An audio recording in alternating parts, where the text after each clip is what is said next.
We will move to the next painting,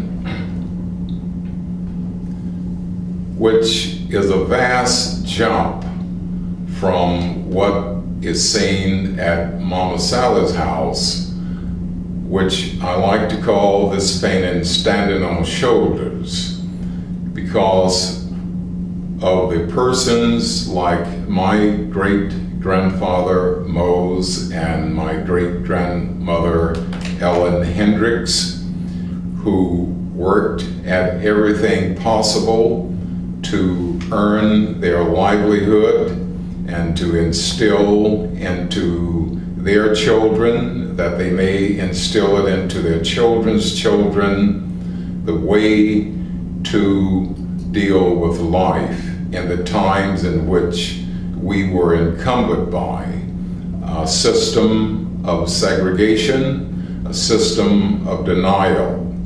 But they persevered during those times and structured their lives to gain an education, and they influenced those of us that came afterwards to strive to get an education, that they may have a life that was more favorable.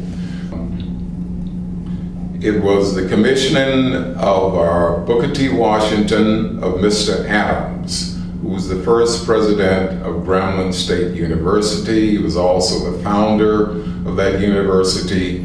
On that university campus, the buildings that were located there at the time that I did this painting in about 1985, the names of various patriarchs and matriarchs of historical people are represented in this painting. Beginning in the extreme back, upper left-hand side, there is the face of Frederick Douglass, Sojourner Truth, Harriet Tubman, Booker T. Washington, George Washington Carver, Paul Laurence Dunbar, and moving forward, we come to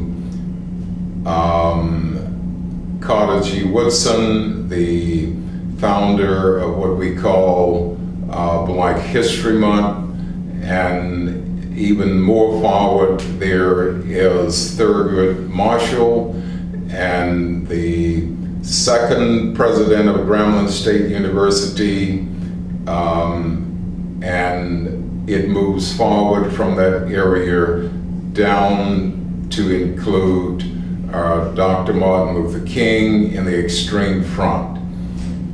They all are standing on the shoulders of other persons.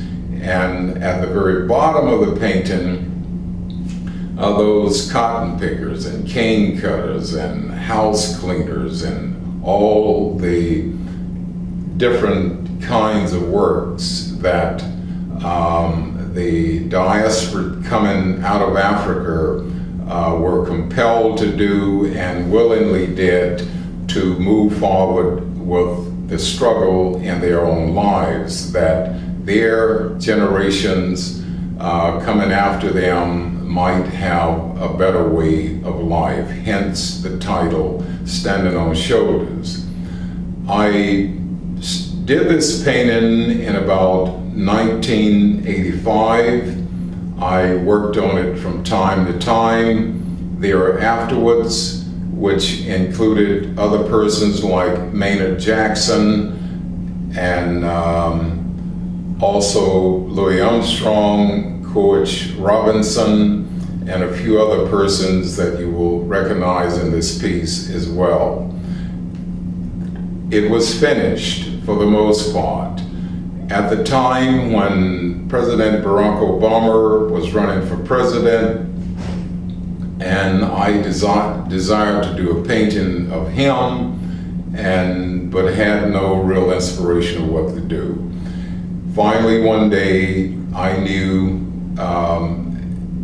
that he belonged in this painting. There was no place for him, but as it turned out, my wife pointed out to me where his face is now shown. there was nothing there. It was as if that space had been reserved for President Barack Obama.